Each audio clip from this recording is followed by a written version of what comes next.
মায়ের কোল খালি হোক, এটা আমি চাই না। কারণ আমি তো বাবা মা সব হারিয়েছি, আমি তো জানি হারাবার ব্যথা কত কষ্ট। কি বলছো তুমি? আমার গণহত্যা করে স্টুডেন্টের রক্ত ফেলে তুমি আমার কি বোঝাও? কি বলছো তুমি? আমার আজকে আমার ভাইকে ফেরত দাও, আমার বোনকে ফেরত দাও।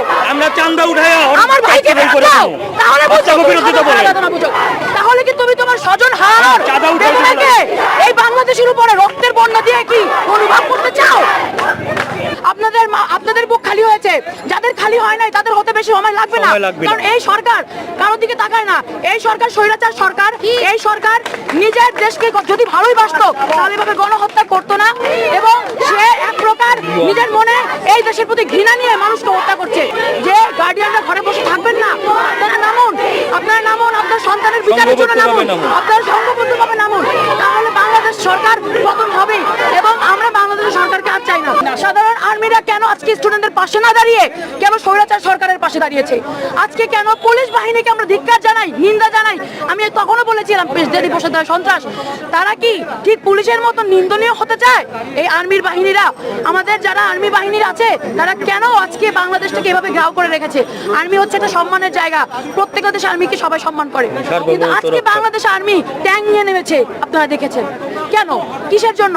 এখানে তৃতীয় পক্ষ বলতে কি, অনেকে আমাদের গ্রাম্য একটা প্রবাদ আছে, ঘর পোড়ার মধ্যে মানুষ আলু পোড়া দেয়। সেই ঘর পোড়ার মধ্যে আলু পোড়া যদি কেউ দিয়ে থাকে তাদের ভুল। কিন্তু এখানে আমরা যারা জড়ো হয়েছি, আমার জানা মতে এখানে আমরা সবাই স্টুডেন্টরা আছি, এবং এই ব্যাপারটা যে বলেছে সে বিভ্রান্তিতে ফেলার জন্য বলেছে,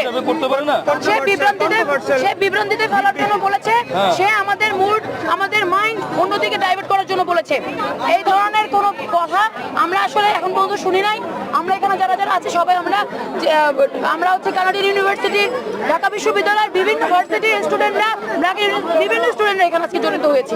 ব্র্যাক ইউনিভার্সিটি বলেন, কানাডিয়ান ইউনিভার্সিটি বলেন, ঢাকা বিশ্ববিদ্যালয় বলেন, আরো অনেক ইউনিভার্সিটির স্টুডেন্টরা সবাই আজকে এখানে জড়ো হয়েছে। যেখানে একটা বাচ্চা, মানে 6 বছরের 8 বছরের বাচ্চা বাসায় থাকা অবস্থায় মৃত্যুবরণ করে পুলিশের গুলিতে বা বিভিন্ন গুলিতে, সেখানে আপনি এবং আপনার ফ্যামিলি সেফ মনে করেন এই দেশে?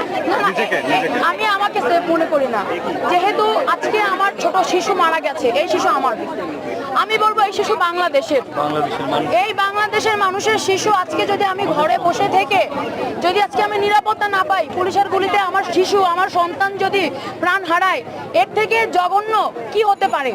আমি বাংলাদেশকে নিন্দা জানাই একদিক থেকে, যে বাংলাদেশের সার্বভৌমত্বের যে গঠন প্রণালী তা আজকে একদমই আইনের বাহিরে। আমরা হচ্ছে একসময় পড়াশোনা করতাম, যেটা হচ্ছে বইয়ের পড়াশোনা ছিল। শিক্ষকরা আমাদেরকে বলতো মিথ্যা বলা যাবে না, অন্যায় প্রতিবাদ করতে হবে, 10 মিলে করি কাজ, হারে যদি নাইরাজ। আজকে আর সেটা হয় নাই। আজকে হয়ে গেছে সবাই পক্ষপাতিত্ব, এবং আজকে হয়ে গেছে স্বৈরাচার বাংলাদেশ। এই স্বৈরাচার বাংলাদেশ আমি আমাকে স্বাধীন মনে করি না, আমি আমার শিশুকে স্বাধীন মনে করি না। আজকে আমি বাংলাদেশের, আজকে সেদিন একটা নিউজ দেখলাম, এক মা তার সন্তানকে বাজারে পাঠিয়েছে বাজার করার জন্য। সেখান থেকে সেই পুলিশ বাহিনীরা, আমি বলবো পুলিশ হচ্ছে আজকের বাংলাদেশের বেশধারী পোশাকধারী সন্ত্রাস। আমি বলবো এটা আবারও বলছি, আজকের বাংলাদেশের পুলিশরা হচ্ছে বেশধারী পোশাকধারী সন্ত্রাস। যেই সন্ত্রাসের জন্য আমরা সাধারণ স্টুডেন্টরা আজকে কেউ নিরাপদ নয়, বাসায় বাচ্চারা নিরাপদ নয়, আমরা রাস্তায় নিরাপদ নয়, আমরা কেউ কোথায় নিরাপদ নয়।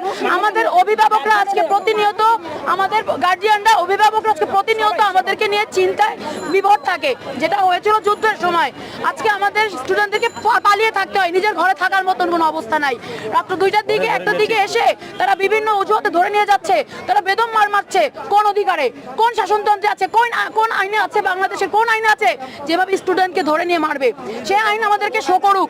এতই যখন সবকিছু দেখায়, এতই যখন শেখ হাসিনা সরকার যখন কোনো কিছু করে, প্রমাণ ছাড়া করে না, সেই প্রমাণের চাক্ষুষ প্রমাণ আমরা চাই। আপনাদের দাবিগুলো যদি একটু বলতেন। এখন বর্তমানে আমাদের দাবিটা হচ্ছে, আমাদের যে স্টুডেন্টদেরকে ধরে নিয়ে গেছে, আমাদের মানবাধিকার ঠিক করতে হবে। আমাদের স্টুডেন্ট যাদেরকে ধরে নিয়ে গেছে তাদের ফিরে দিতে হবে, যারা গুম হয়েছে তাদেরকে ফিরে দিতে হবে।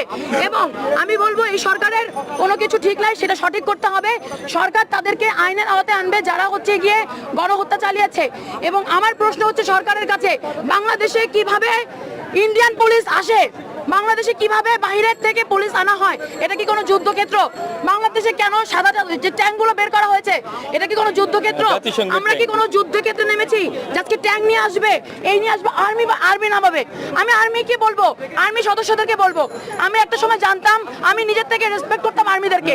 আজকে সেই আর্মিদেরকে আমরা কেন সাধারণ স্টুডেন্টরা ভয় পাবো?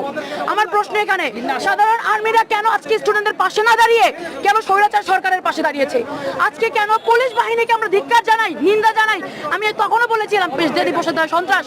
তারা কি ঠিক পুলিশের মতো নিন্দনীয় হতে চায়? এই আর্মির বাহিনীরা, আমাদের যারা আর্মি বাহিনীর আছে, তারা কেন আজকে বাংলাদেশটাকে এভাবে ঘাও করে রেখেছে? আর্মি হচ্ছে একটা সম্মানের জায়গা, প্রত্যেকটা দেশে আর্মিকে সবাই সম্মান করে, কিন্তু আজকে বাংলাদেশ আর্মি ট্যাঙ্ক নিয়ে নেমেছে, আপনারা দেখেছেন। কেন? কিসের জন্য? আমাদের সাধারণ স্টুডেন্টদেরকে দমন করার জন্য? আমরা সাধারণ স্টুডেন্টরা দমন হব না, কোনোদিন হয় নাই। এই ছাত্র আন্দোলন কোনোদিন বিফলে যায়নি, ইনশাআল্লাহ কোনোদিন যাবে না।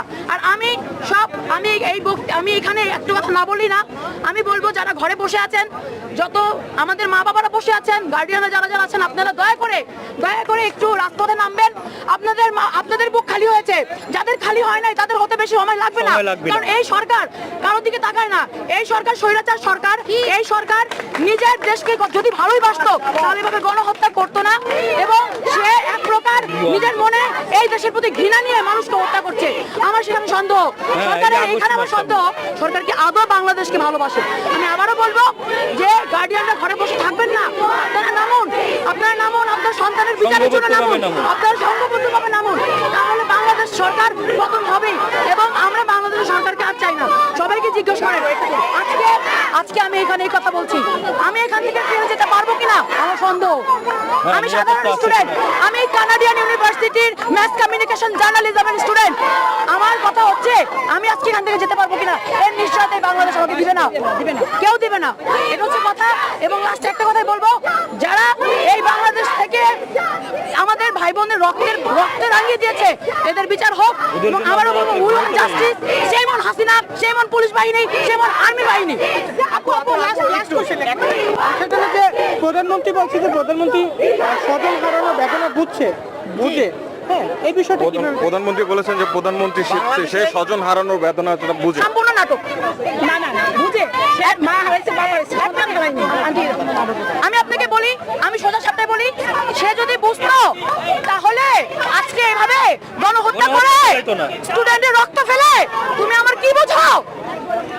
তুমি আমার আজকে আমার ভাইকে ফেরত দাও, আমার বোনকে ফেরত দাও, আমরা চান্দা উঠাই আমার ভাইকে ফেরত দাও, তাহলে তাহলে কি তুমি তোমার স্বজন হারানোর বেদনাকে এই বাংলাদেশের উপরে রক্তের বন্যা দিয়ে কি অনুভব করতে চাও?